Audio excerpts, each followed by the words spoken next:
네, 뉴스인사 프라임 2부 진행합니다. 법조 삼거리 시간이죠. 세 분 나와주셨어요. 신유진 변호사, 김필성 변호사, 그리고 전원규 변호사와 함께합니다. 어서 오세요. 네, 안녕하세요. 네, 15년. 오늘 제가 질문을 안 할게요. 그냥 욕해 주세요. 네, 일단 저희들 영상 준비했습니다. 공직자가 창의와 혁신으로 일자라는 정부를 만든 국무총리로 기억될 수 있도록 여당과 함께 지혜를 모아 모든 국가 기능을 안정적이고 원활하게 운영하겠습니다. 여야가 합의하여 안을 제출하실 때까지 저는 헌법재판관 임명을 보류하겠습니다. 제적위원 과반수의 찬성으로 의결한다는 점을 대통령 선거를 통해 우리 국민의 선택을 받도록 전력을 다하겠습니다. 저도 호남 사람입니다. 저도 호남 사람입니다. 서로 사랑해야 합니다. 뭉쳐야 합니다. 저분들은 이 부끄러움이라는 게 없나 봐요. 그래야지 저 위치까지 가는 겁니까? 그렇죠. 아, 진짜 단정적으로 말씀드릴 수 있습니다. 저기는 특히 이제 그 누구죠? 저 한덕수 같이 평생을 한덕수 잘 기억하시기 좀 부무총을 2번 했어요. 저분이. 네. 근데 이제 그 진영을 완전히 반대로 갔죠. 그렇게 살아남으려면 저렇게 해야죠. 지금 한덕수 사랑합니다. 네. 15년 구형을 했잖아요. 근데 이게 정말 말이 안 되는 게요. 네. 일단 내란죄에 가장 가까운 직전 선고가 이석기 내란 선동죄였어요. 근데 네네. 그 당시에 기소될 때는 예비 음모 선전 선동 여기까지 예비 음모 선전 선동 누군가와 함께 이 내란을 도모했고 네. 그 내란 행위에 대해서 사람들 앞에서 말을 했다. 네. 이게 다예요. 네. 그런데 몇 년 구형인지 아십니까? 20년 구형했어요. 구형이 20년. 구형이 20년이에요. 구형이. 내란 예비 음모 선전 선동이 20년 구형했는데 검찰이 뭐 하는 겁니까? 아니 어떻게 아니 직전에 예비 음모 선전 선동에 대해서 20년 구형했던 그런 사례는 뭐 안 보입니까? 저희는 뭐 아무것도 안 보고 이것에 대해서 그냥 받아들일 수 있습니까? 아니잖아요. 이게 도대체 납득이 됩니까? 이석기는 그러니까 말하고 자기네끼리 모아서 말하고 그런데- 뭐 상상했는데 구형 20년 때렸는데 한덕수는 그런데 이제 심지어 이석기 관련해서는 예비 음모는 입증이 안 된다. 이건 네. 안 되잖아. 이석기 혼자 말한 거네라고 해서 예비 음모는 무죄가 나왔어요. 네네. 결국 선동죄가 됐어요. 그렇다면 예비 음모에 대한 뭐 명확하게 증거가 없었다는 거 아니에요. 뭐 한덕수 총리는 지금 CCTV라는 명확한 증거도 있고요. 그렇습니다. 그런데 예비 음모도 안 되는 거를 되는 것처럼 해서 구형을 했는데 20년을 했는데 명확한 증거와 함께 지금 사후적으로 있었던 일들을 지금 영상으로 보셨잖아요. 그렇죠. 사후적으로 무슨 짓을 했습니까? 한동훈과 같이 공동정부를 꾸리겠다고 나왔어요. 네, 그때 기자회견까지 했죠. 예. 네. 그랬다가 또 안 되니까 본인이 새벽에 정말 기습적으로 대선 후보 바꿔치기 이 건을 자기가 성사시키지 않았습니까? 그런데 결국은 안 됐지만 그런 것부터 해가지고 계속 헌재 재판관을 미임명하고 이런 것들이 전부 자신이 했던 그 내란 중요 임무 종사와 관련되어 있기 때문에 그런 후속 절차들이 계속 나왔던 거 아닙니까? 그런데 어떻게 해서 이 15년을 구형한다는 건지 납득이 안 됩니다. 저는 웬만하면 특검 욕을 안 하고 싶은데 어제 이 기사 보고 아, 이 사람들 그냥 페인트 모션이었어? 라는 생각이 들었어요. 도대체 이 내란 특검 무슨 생각으로 15년을 구형한 겁니까? 내란 특검 내에서 무슨 얘기가 오고 왔는지 좀 들은 게 있는데요. 지금은 아직은 이제 얘기하는 게 좀 영향을 미칠 것 같아서 좀 부적절. 구체적으로 말씀드리긴 좀 어렵고 그럼 대충 얘기해 주세요. 다만 네. 이걸 좀 보실 필요가 있을 것 같아요. 지금 약간 오늘 이제 원래 꼭지 안 들어있는 것 같은데 네네. 그 국방부에서 네. 장성 그 내란 버스에 타던 장성 그냥 장성도 네. 아니고 그 어제 그 견책 내란 내고. 버스. 그 장성도 그것도 지금 그러니까 황당하죠. 육군 법무실장입니다. 네, 맞습니다. 법 관련 최고 사람인데 근신에 나왔어요. 열흘 근신. 근신이 나왔습니다. 이게 그 할 수 있는 조치 중에 가장 가벼운 게 나왔어요. 제가 지금 이야기를 왜 꺼내냐면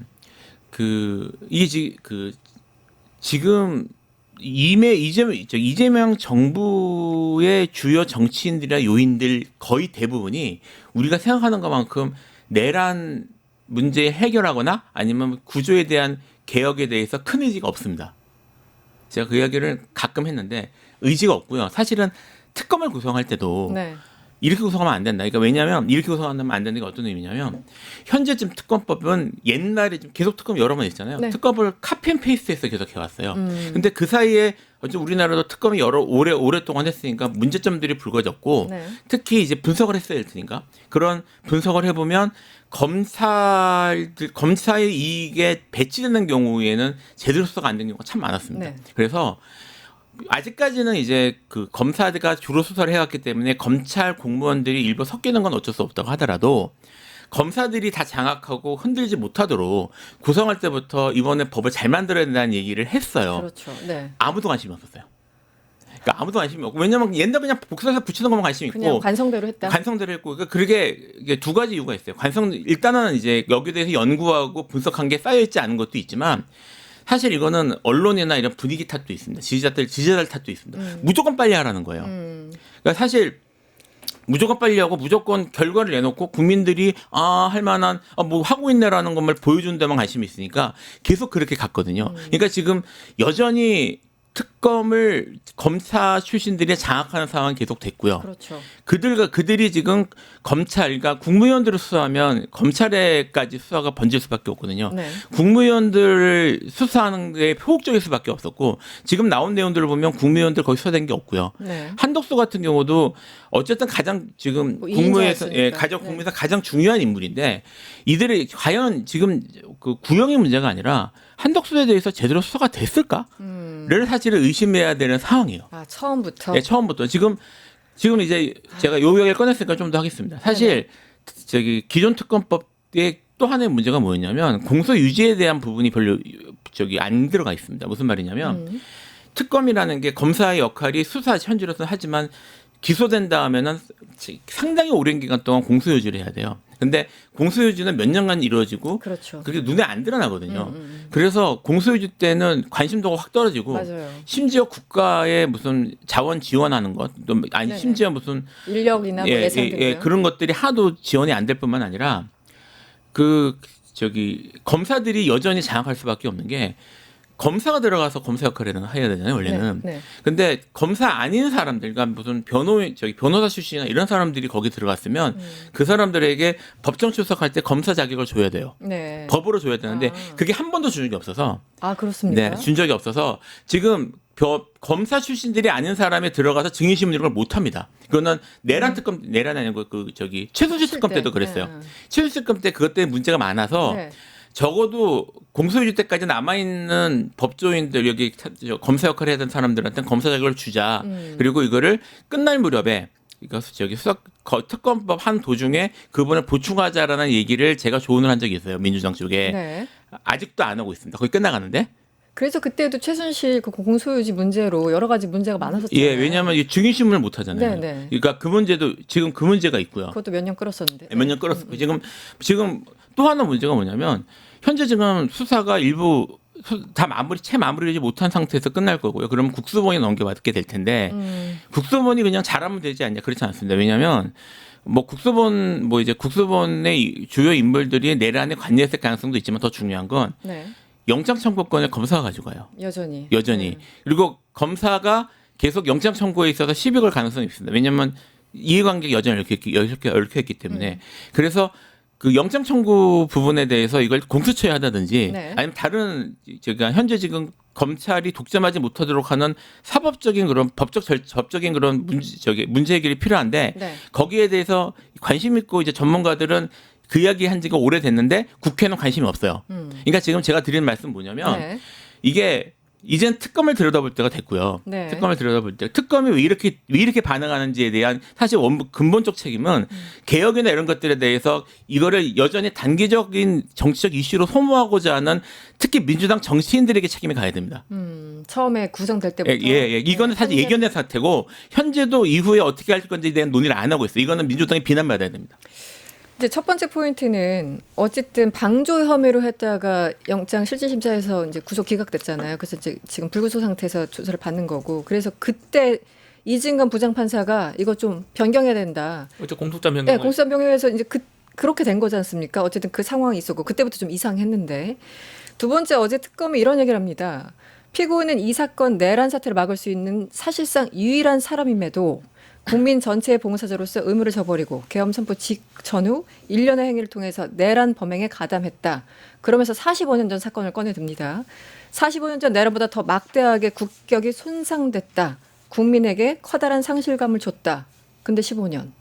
어떻게 해요? 이거? 그 말이 안 된다는 거죠. 네. 일단 이 내란 재판에 있어서 첫 구형이잖아요. 그렇습니다. 중요 종사자의 첫 구형인데 그럼 굉장히 상징적 의미를 갖고 있죠.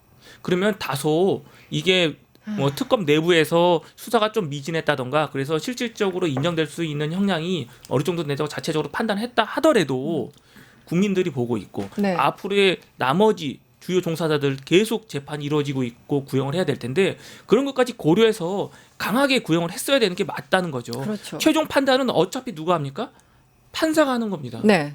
검사는 자기네들이 수사한 과정 속에서 충분히 높게 부를 수가 있는 거예요. 그렇죠. 근데 처음부터 15년으로 제한을 해서 네. 이렇게 낮게 구형했다는 거는 앞으로도 계속 다른 피의자들에 대해서도 어떻게 네. 하겠다? 별로 의지가 없다는 걸 보여주는 거 아닙니까? 음. 그렇게 해석이 되잖아요. 그렇게 되면 당연히 국민들은 화가 나는 거고 그러면 당연히 재판부 입장에서도 왜 이렇게 할까 고민을 할 수밖에 없잖아요. 그러면은 또 재판장 입장에서 15년을 구형했는데 과연 높게 할 수 있을까?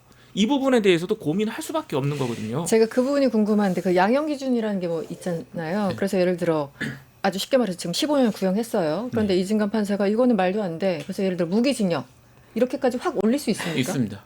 아, 그건 판사의 예, 판사 재량이에요. 근데 이제 네. 보통 구형보다 올릴 경우에는 이유에서 뭐 좀 내용을 좀 써주긴 해야 돼요. 물론 근데, 그렇겠죠. 네, 물론 어떤 이제 이유에서. 더 높이 하던 이유, 더 높이 했으니까 좀 이례적인 건 맞으니까 네. 그러니까 할 수 있습니다. 할 수 있다. 네. 알겠습니다. 여기서 잠시 여러분들 영상을 저희들이 좀 준비했는데요. 한덕수 전 총리 발언 그리고 특검팀의 발언 함께 들어보겠습니다. 구형 앞두고 국민들께 한 말씀 부탁드립니다. 국무회의 상황 여전히 기억 안 나십니까? 사건 내란 사태를 막을 수 있는 사실상 유일한 사람이었음에도 국민 전체의 봉사자로서의 의무는 저버리고 계엄 선포 전후의 일련의 행위를 통해 내란 범행에 가담하고 다른 장관들이 건네받은 문건 등을 통해 윤 전 대통령이 비상계엄을 선포한 후 국회를 봉쇄하는 등의 폭동을 일으킬 것이라는 점 등도 알게 되었습니다.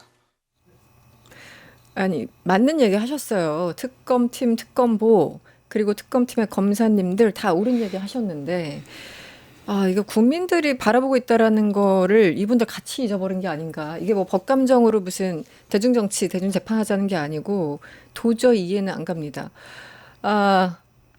저희들이 본 김에 한덕수 전 총리 최후 변론도 함께 보고 논의 이어가겠습니다. 저는 1970년 경제관료로 입직해 한평생 공직 외길을 걸었습니다. 그 길 끝에 비상계엄 선포 사태를 만나리라고는 꿈에도 예상치 못했습니다. 그날 밤 대통령께서 비상계엄을 하겠다고 하시는 순간 저는 말할 수 없는 엄청난 충격을 받았습니다. 절벽에서 땅이 끊어지는 것처럼 그 순간 이후의 기억은 맥락도 없고 분명치도 않습니다.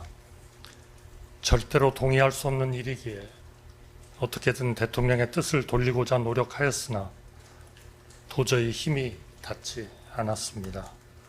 다만 비록 비상계엄을 막지 못했지만 비상계엄에 찬성하거나 비상계엄을 도우려 한 일은 결단코 없습니다. 신 변호사님 어떻게 뭐 진심이 좀 느껴지셨나요? 아니 본인의 모습이 CCTV에 다 나와서 다 찍히고 계엄 문건 챙기고 막 이상민이랑 막 얘기하고 이런 모든 행동들에 대해서 전혀 기억이 나지 않는다고 할 거면은 네. 뭐 정신감정서를 제출하던가 말이 앞뒤가 안 맞습니다. 네, 본인이 네. 기억하는 거는 반대했고 왜 반대했는지 이유까지 경제적으로 어쩌고저쩌고 대외 신인도 어쩌고저쩌고 그런 이유까지는 명확하게 본인이 그래서 재고를 요청했다는 걸 기억하는 사람이 네. 다른 모든 거는 기억에서 찾을 수가 없다. 이런 발언은 끝까지 국민을 우롱하는 처사고요. 네. 우리는 한덕수 전 국무총리가 그 뒤로 어떤 행보를 보여왔는지 아까도 말씀드렸지만 다 봤지 않습니까? 봤죠. 국민들이 다 지켜봤어요. 대선까지 나가려고 했잖아요. 네. 그 새벽에 새벽에 단 홀로 접수할 수 있는 그 시간에 창구를 열어가지고 홀로 새벽에 국회에 가서 그 대선 후보를 접수를 시키고 국민의힘에다가 그런 사람이 지금 와서 모든 기억이 나지 않으니까 자기 죄가 없다라고 하는 거는 말이 안 되잖아요. 네. 어쨌든 지금 재판부에서는 1월 21일 빠르면 21일 혹은 28일에 선고한다고 합니다. 정말 조심스럽고 미안한 질문이지만 어떻게 될까요, 변호사님? 일단은 이 재판부가 굉장히 좀 이슈를 많이 받고 있잖아요. 그렇죠. 그렇죠? 그렇다 보면은 국민들의 그 여론을 많이 의식할 수밖에 없어요. 첫 케이스니까. 예, 게다가 첫 케이스이기 때문에. 근데 또 구형량이 너무 낮아요. 맞습니다. 너무 낮기 때문에 이 구형보다 과연 높게 선고할 수 있을까 해서 저는 그렇지는 않다고 봐요. 그러기는 좀 다소 어렵다.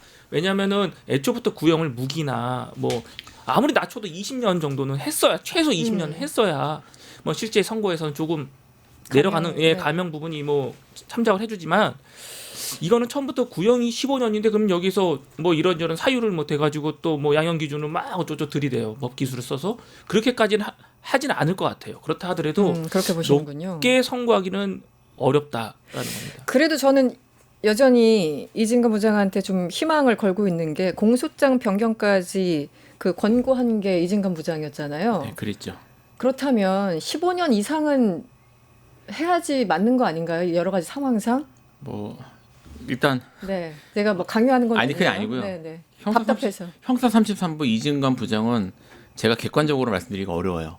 왜냐하면 아마 지금 거의 얘기가 안 되는데 이진관 부장이 그 현재 지금 이재명 대통령 정진의 사건이 2부에 있어요. 정진상 사건. 예, 이제 정진상 이재명 사건이 이진관 부장한테 있어서 그렇죠. 제가 이재명 변호인이라 객관적으로 말씀드리기는 어려워요. 아, 그렇군요. 예, 그래서 제가 좀 어쨌든 조심스럽기 때문에 그런 건 있는데 뭐 어찌되었든 이제까지 사실은 이제 경험상 이건 원론적인 얘기입니다. 뭐 이진관 부장에 대한 얘기가 아니라 그 아까 이제 내란음모 사건 그러니까 통합진보단 내란음모 사건 얘기를 했는데 그게 1심에서 지나치게 무겁게 나왔거든요. 2심에서 그게 결국 깨졌는데 1심 재판 진행은 매우 나이스하게 했습니다. 아, 그렇습니까? 예, 매우 나이스하게 했어요. 그러니까 근데 그래서 이제 저는 사실 뭐 재판을 나이스하게 한다고 해서 결론이 어떻게 날지를 그걸로 판단할 수 없다는 걸 알고 있어서 저는 뭐 아주 크게 놀라진 않았는데 이제 관계자들은 많이 놀랬죠. 그렇군요. 그래서 이것만 갖고 사실 판단하기는 어렵고요. 지금 이제 이진관 판사가 어쨌든 뭐 적극적으로 이근장 부장이 그걸 공소장 변경이나 이런 것들에 대한 지시를 해선 걸 봐서는 본인이 어떤 법적인 그런 판단이나 이런 것들에 대해서는 주관이 있는 것 같아요. 네. 그래서 뭐 잘 판단해 주시기를 더 구체적으로 말씀드리는 건 어렵습니다. 네. 어쨌든 이럴 때 바로 그렇죠. 판사의 개인의 양심이 필요한 거죠. 양심이 필요하고. 알겠습니다. 다음 이슈 넘어가겠습니다. 조태용 전 국정원장과 김상민 특보. 김상민 전 부장검사 여러분들 잊지 않으셨죠? 네. 김건희와 매우 밀접한 관계가 있었던 것으로 보이는 그 선거에 나갔다가 안 돼서 국정원장 특보 자리로 갔던 바로 그 사람. 그리고 이재명 대표에 대한 테러 사건을 커터칼 사건 정도로 축소시키려고 했던 바로 그 사람입니다. 그런데 계엄 직후에 조태용 전 당시 국정원장과 이 김상민 전 부장검사 계엄 선포 직후에 약 10초 정도 통화를 했다고 합니다. 김상민 전 검사는 일단 여러 가지로 얽혀 있는 것 같은데요. 저희 영상 보고 이야기 이어가도록 하겠습니다. 김상민 전 특보는 윤석열과 김건희의 최측근으로 조국 전 법무장관을 죽이기 위한 표적 수사에 앞장섰으며 정치적 중립을 지켜야 할 현직 신분임에도 불구하고 22대 총선에서 국민의힘에 공천을 신청한 대표적인 정치검사입니다. 지난 4월 3일 이재명 대표에 대한 살인미수 사건이 테러에 해당하는지 여부를 판단하는 보고서를 작성해서 주무부서인 대테러국으로 보냈습니다. 그런데 이 보고서는 제목부터가 커터칼 미수로 당시 원내 제1당 대표였던 이재명 대통령에 대한 테러를 대놓고 축소 왜곡하는 내용입니다. 그런데 과연 이것이 커터칼이었습니까? 이재명 대표 테러에 사용된 이 칼이 총 18cm의 스트롱 암이라고 하는 전문 테러용 칼을 잘라서 더욱 그라인드로 갈아서 만든 이 테러 칼이 박근혜 테러에 사용된 문구용 커터칼하고 똑같습니까? 네, 김상민 특보 혹은 전 검사는 내란과도 뭔가 의심스럽고 네. 김건희와의 관계는 뭐 이제 그림까지 오갔으니까 더 이상 할 것도 아니고 그리고 이재명 대표에 대한 피습에 대해서 굉장히 축소하려고 노력했고 안 걸리는 데가 진짜 없는 인물입니다. 저는 이 부분이 좀 눈에 띄더군요. 비상계엄 선포 직후 자기의 상관인 조태원 국정원장한테 연락을 했는데 한 10여 초간 통화했다고 합니다. 보통 우리가 이제 10여 초간 통화하는 사람들이 있죠. 가족들. 야, 너 어디냐? 뭐 이런 거. 10초. 그러니까 더 이상 그러니까 서로 많은 것들을 알고 있으면 길게 통화 안 하잖아요. 뭔가 설명해야 될 때 30초 이상 넘어가는 건데 제가 잘못 판단하고 있는 건지 모르겠습니다만 계엄 선포됐어. 10초간 통화했어. 이걸 어떻게 해석하고 계십니까? 일단 김상민 특보 얘기가 나오니까 저는 김상민 전 특보랑 김건희 씨와의 고리 그리고 내란 고리가 연결점도 있지 않을까. 네. 왜냐하면 지금 뭐 김상민 전 특보가 이재명 대통령의 그 피습 사건에 대해서 뭐 거의 테러로 규정하지 않고 했는데 네, 그 보고서를. 사건 자체가 네. 단독 사건으로 보기 어려운 측면이 많이 있잖아요. 그럼요. 그런데 그거를 급하게 어떻게 보면 부산경찰청과 제가 봤을 때는 다 연결이 돼 있는 것 같아요. 네. 이게 테러로 규정하지 않고 그 당시 보도 나온 그런 문구라든지 이런 것도 굉장히 사실과 다르게 이거를 꾸미지 않고선 사실과 그렇게 다르게까지 보도될 수가 없는 거잖아요. 네, 네.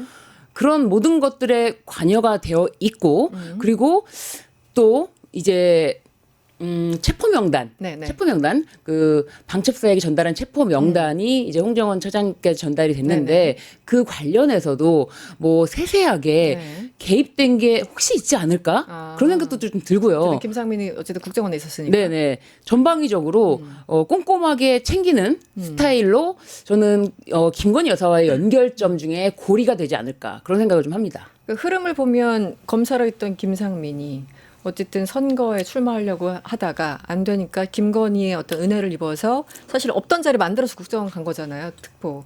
그리고 그 이후에 어쨌든 이게 또 이재명 테러 관련해 가지고 보고서를 작성한 게 딱 그 윤석열 탄핵 선고 직전인가 그 즈음입니다. 그러니까 뭔가 빨리 만들 필요성을 느꼈던 것 같고 그리고 혹시 탄핵이 안 될 수도 있다라는 그 희망을 그쪽에서 갖고 있었잖아요. 그래서 오히려 그 전에 미리미리 보고서를 작성한 거 아닌가 이런 이제 분석들이 좀 나왔었는데요. 일단 10초간 통화는 어떻게 보십니까? 40초만 이거 얘기한 거예요. 이제 계엄 선포됐어. 이제 진행해 정도예요, 사실은. 알지? 예, 알지 뭐 정도인 거고 이 말은 미리 다 얘기가 끝나서 준비가 됐고, 그런 것 같습니다. 예, 뭐 말 그대로 진행시켜 정도 얘기를 했다는 거. 이제 시작할 때 다 갔다는 얘기를 사실은 이제 계엄 선포 직후 10초 동안 통화가 이루어졌다는 거는 그 전에 이미 얘기할 건 다 얘기했다는 거고 이 말은 네. 김 전 검사라고 불러야 되나? 네. 김상민이라는 사람이 네. 내란에 깊이 관여했다는 뜻이에요. 그러니까 제가 지금 상황이. 네, 그런 건데 제가 지금 아까 이제 얘기했던 거고 연결이 되는데 저기 중요한 인물인 게 분명하거든요. 네. 근데 이제 수사에 한 달도 안 남았는데 그동안 검사에 대한 수사를 전혀 안 했다는 뜻입니다.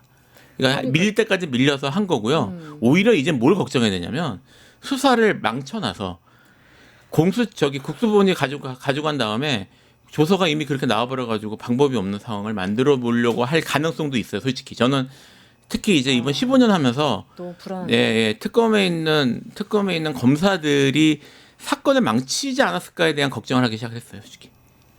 지금 특검에 대해서 근본적으로 굉장히 불안감을 갖고 계신 것 네, 같아요, 예, 변호사님. 그렇습니다. 그래서 우리가 생각하는 당연히 최소한 15년, 20년 무기징역이지라고 생각하던 사람들도 그냥 무혐의로 사실상 풀려날 수 있어. 몇 년 지난 다음에 대법원에서 한번 뭐 어떻게 봅시다. 이런 지금 걱정을 하시는 그렇죠. 거네요. 근데 김상민 전 검사에 대해서는 그런 지점에 대해서 저는 좀 관심을 갖고 있는데 네. 본인이 본인 말로 검찰 동향을 수시로 보고했기 때문에 네. 본인이 굉장히 거기에 대해서 신임을 얻었고 그래서 원래는 기조실장 자리를 약속받았는데 뭐 민정 라인에 반대해서 자기가 뭐 특보로 일단은 이렇게 됐다라고 했는데 검찰 동향을 수시로 보고했다고 해요. 네. 그런데 저는 이 부분에서 그 박성재 전 법무부 장관이 김건희로부터 받았던 그 네. 내용들 있지 않습니까? 문자들. 텔레그램 뭐 수사 지휘를 하면서 이게 어떻게 된 거냐? 이 검찰 라인에 대해서 아주 구체적으로 언급하는 게 있는데 그 문자 자체가 검찰 내부를 알지 않으면은 정확하게 알 수 없는 내용까지도 있단 말이에요. 네. 그런 거 얘기를 누구한테 전달받았을까? 김상민이 아닐까? 그럴 수도 있겠네요. 예, 김상민이 그리고 이제 저는 그렇게 생각해요. 김건희는 문자를 쓸 때 막 유독 말도 안 되는데 점을 막 찍잖아요. 네네. 이상한데 점을 막 찍는단 말이에요. 문법 다 본인이 틀리고. 작성을 했다면 점이 막 중간중간에 있어야 돼요. 그런데 그런 게 아니라면은 일단 자기가 뭐 거기 확인 필요, 보완요 막 이런 것도 써 있었단 말이에요. 전 이거 김상민 특보가 김건희에게 이런 걸 확인해 보셔야 됩니다. 이렇게 하셔야 됩니다라고 하면서 이제 그런 문자를 이렇게 간결하게 박성준에게 전달할 수 있는 그 라인으로 역할을 했던 게 아닌가. 저는 그 문자를 김건희가 직접 작성했다고 보여지지가 않거든요. 그러니까 내용 정도, 그렇죠. 그러니까 검찰의 동향에 대해서 아주 구체적으로 알고 있는 거, 뭐 그런 것들. 김상민의 역할이 앞으로 더 나와야 되는데 네. 그게 이제 맛보기로 나오는 게 아닐까. 예. 그 김상민 전 검사가 김건희 측에 뭐 오빠 쪽이라고 하죠.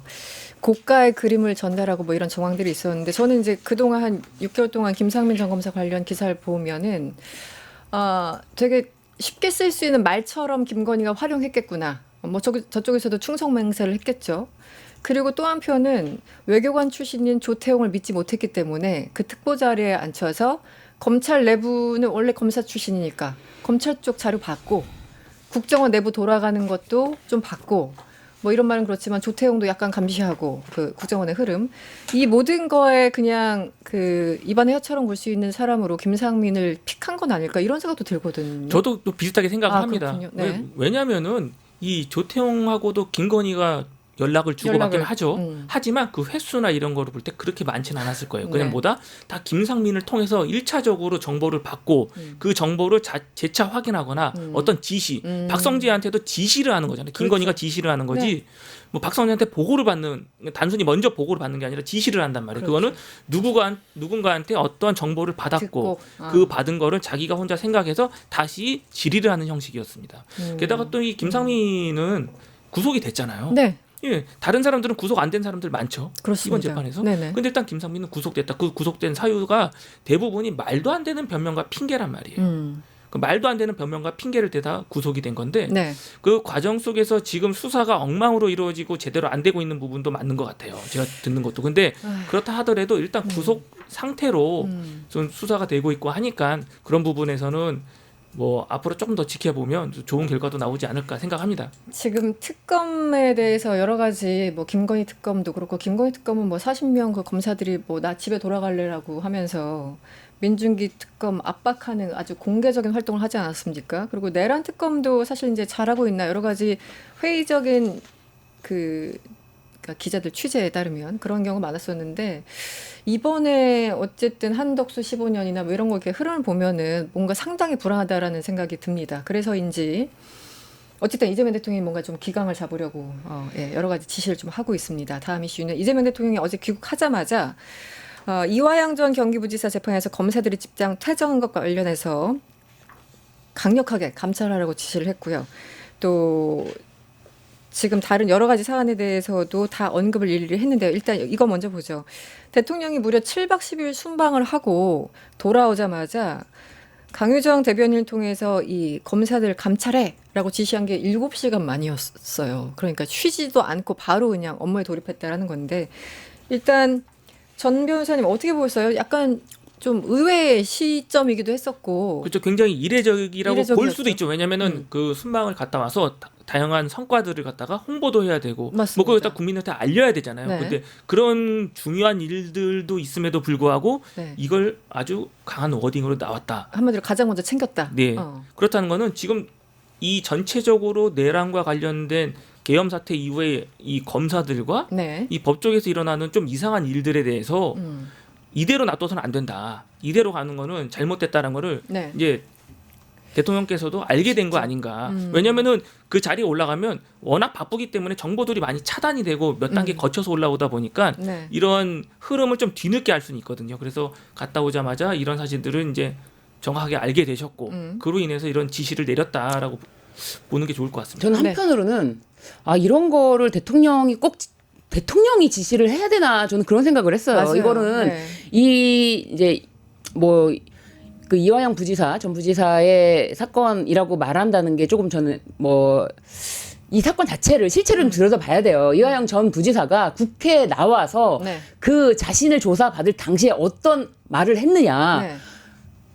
법무부에서 감찰한 내용에 대해서 먼저 얘기를 한 거예요. 네. 그 전에 뭐 연어에 사오고 술파티가 있었다 이런 얘기를 했고 실제로 나중에 추후에 법무부에서 그 내용 감찰하지 않았습니까? 네. 그 감찰한 내용이 있음에도 불구하고 다시 국회에 나온 검사들은 그거에 대해서 계속 부인하고 있고 그런데 법무부에서 감찰까지 다 해서 뭔가 증거를 다 확보하고 있는데도 검찰에서는요, 그 감찰하기 전이었겠지만 이화영 전 부지사가 국회에 나와서 그 검찰에서 자신이 조사받을 때 어떤 일이 있었다, 김성태 관련해서 어떤 일이 있었다라고 발언을 하자마자 연어회가 들어왔고 이런 네네. 발언을 하자마자 바로 거의 뭐 수사해서 바로 기소한 거예요, 위증죄로. 네. 국회에서 감히 신성한 국회에 나와서 아니 거짓말을 해? 네. 국회를 이걸 어떻게 보는 거야? 국회에 나와서 거짓말을 하는 이런 자를 가만둘 수가 없다. 우리 검찰은 네. 정의를 세워야지. 검찰이 국회에서 거짓말을 해? 그러면서 기소를 했던 사건입니다. 네. 그런데 검사들은 어떻습니까? 국회에 나와서 마구 거짓말하고 있지 그러고 않습니까? 있죠. 네. 큰 소리 치고. 네. 그런데 아직 그 진술이 다 밝혀지기 전에 법무부에서 감찰하기 전에 선제적으로 그렇게 기소해서 재판을 열고 있는데 그 재판을 국민 참여 재판으로 열고 있는 거예요. 국민 참여 재판이라는 건요. 모든 증인을 검찰이 궁금하다는 모든 증인을 불러서 하는 게 아니라 반드시 필요한 증인들을 불러서 그 자리에서 배심원들에게 그 증인신문 과정을 보여주는 거예요. 네. 근데 검찰이 어떻게 했는지 아십니까? 그 당시에 출정했을 때 네. 60일간인가요? 네. 60일간인가 60여 명인가 하여간 그 출정했던 그 기간 전체에 함께 했던 동승했던 모든 교도관들을 다 부르겠다. 60여 명이었던 것 같아요. 네, 60여 명. 60여 명의 교도관들을 부르겠다는 거예요. 그게 말이 됩니까? 국민참여재판에 60여 명의 증인을 부르겠다. 검찰이. 근데 법원이 아니 그건 안 되지. 난장판 만들겠다는 거네요. 국민참여재판이라는 거는 그렇게 진행되는 게 아시지 않습니까? 당연히 알고 있어요. 검찰이 그럼요. 모릅니까? 네. 그러니까 그 60여 명은 다 받아들일 수 없고 핵심 증인 그래서 6명 정도를 추린 거예요. 그런데 검찰들이 집단 퇴정을 한 퇴장을 거예요. 하고. 이 사건의 본질이 이게 말이 됩니까? 이게 처음부터 자신들의 어떤 비리가 드러나는 것을 걱정해서 이 입막음을 하기 위해서 선제적으로 기소를 했던 사건 아닙니까? 그런데 이 사건이 실체가 드러나면은 또 와르르 검찰이 무너지니까 네. 이것도 입막음하기 위해서 지금 이런 집단 행동을 하는 거예요. 검찰은 정말 오직 검찰 자신들만 보고 있구나. 네. 뭐 김 변호사님께서 특검에 나가 있는 검사들에 대해서 비판을 하셨지만 오직 자신들만 아직도 보고 있는 거예요. 지금 순방 끝나고 7시간 만에 공개된 이재명 대통령 발언을 보면 정확하게 두 가지였죠. 최근 사법부와 법관을 상대로 행해지는 일부 변호사들의 노골적인 인신 공격 있었죠. 네, 그거는 지금 김용현 변호인들 얘기하는 것이고. 그리고 또 하나는 공직자인 검사들의 집단 퇴정과 같은 법정 질서를 해치는 행위들의 법과 원칙에 따라서 신속하고 엄정한 감찰과 수사를 진행하라고 지시했습니다. 제가 앞서서 말씀드린 것처럼 이진관 부장판사가 대법원에 대해서 감사를 표시한다고 굳이 얘기를 하는 거에 대해서 진짜 홀로 싸우고 있는 사람들의 뭔가 외로움이 느껴진다라고 얘기를 했는데 저는 이재명 대통령 지시 보면서도 약간 비슷한 느낌이 들었어요. 외롭구나. 아니 내가 굳이 이걸 얘기를 해야 돼? 미리미리 다 했어야 되는 거잖아요. 그게 뭐 법무부가 됐던 뭐가 됐던. 왜 대통령이 이런 지시까지 깨알같이 해야 되는 상황까지 온 겁니까? 법무부 장관 잘못이에요. 이건 이제 제가 대놓고 얘기하겠습니다.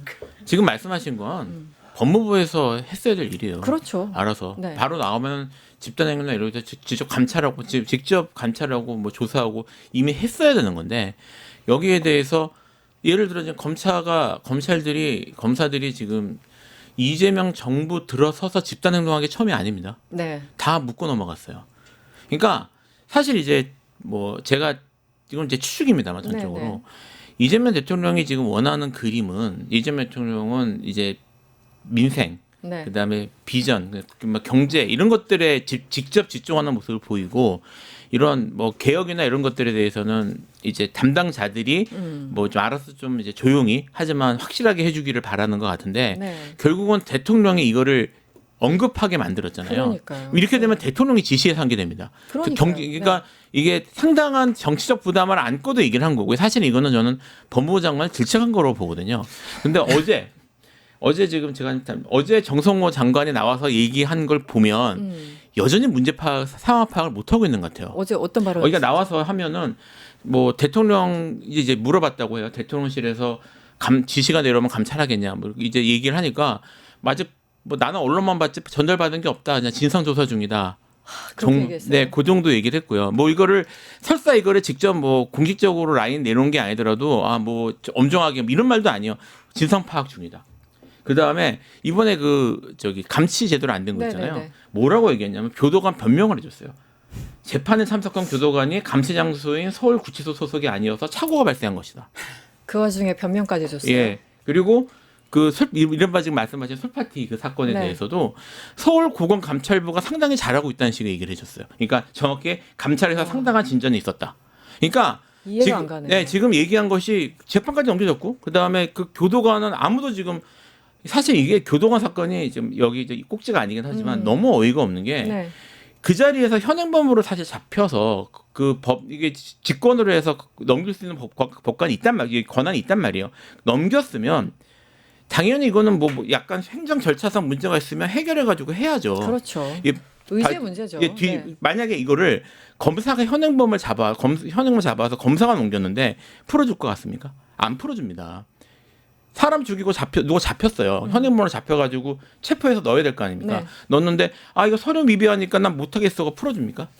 이거 있을 수 없는 일이 이건 사실은 이제 이런 일이 벌어진 거는 형 집행권까지 검사가 쥐고 있기 때문에 검찰 개혁의 문제긴 한데 떠나서 어쨌든 이건 법무부 산하잖아요. 네. 이런 어이없는 일이 벌어졌으면 여기에 대해서 책임 추궁하고 엄중하게 해야 될 생각을 하는데 교도관 변명을 하고 있어요. 지금 장관이. 지금 대통령이 순방 마치고 오자마자 이 얘기까지 하도록 해야 되는 게 아니잖아요. 도대체 아니죠. 장관들은 뭐 하고 있고 민정수석은 뭐 하고 있고 그리고 법무부 얘기 나오셨으니까 그 18명 그 집단 항의한 사람들 검사장들 뭐 다른 자리로 보낸다고 하더니 뭐 지금 정성호 장관 또 얼마 전에 언론에 나와가지고 지난주였죠. 조직의 안정, 뭐 검찰의 안정이 중요하다. 결국 이 사람들 징계 안 하고 그냥 또 흘려 보내는 겁니다. 돈 벌러 몇 명 또 2명 나가죠 검사장.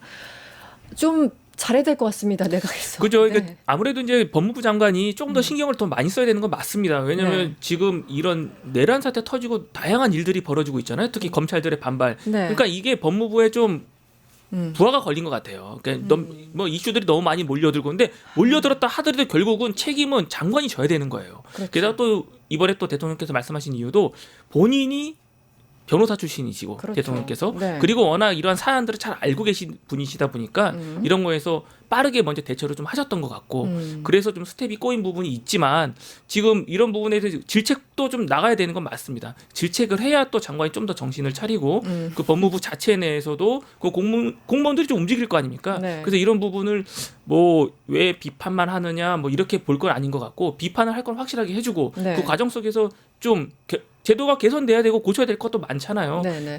이게 계속 쌓이다 보면 결국은 장관한테는 정무적 책임을 물을 수밖에 없는 사태까지 가니까요. 그 전에 장관께서 좀 더 열심히 하셔야 된다. 그 일개 공무원일 뿐인 검사들이 집단 난동을 여기저기서 피고 있고 이거를 대통령이 지시해야지만 장관이 따르는 이런 그 패턴들이 언제까지 가야 할지 참 국민의 한 사람으로서 답답하다는 말씀을 안 드릴 수가 없습니다. 오늘 시간이 훌쩍 지났습니다. 네. 여러분 고생 많이 하셨고요. 지금까지 법조상거리 세 분이었습니다. 신유진 변호사, 김필성 변호사 그리고 전원규 변호사와 함께했습니다. 오늘 고맙습니다. 감사합니다. 감사합니다. 유튜브 구독하고 실시간 채팅과 댓글을 남기면 매일매일 최대 7,000TTCO를 드립니다. 참여 방법은 뉴스토마토 홈페이지에서 회원가입 후 구글 계정을 연동해주세요. 마이페이지에서 유튜브 인증을 완료하면 준비 끝! 유튜브 채널 구독하고 실시간 채팅이나 댓글 참여만 해도 TTCO가 자동으로 지급됩니다. 그리고 뉴스토마토 커뮤니티에서도 TTCO가 쌓입니다. 출석, 글쓰기, 댓글, 투표, 친구 초대까지 활동할수록 더 많은 TTCO를 받을 수 있습니다. 지금 바로 참여하고 TTCO 받아가세요.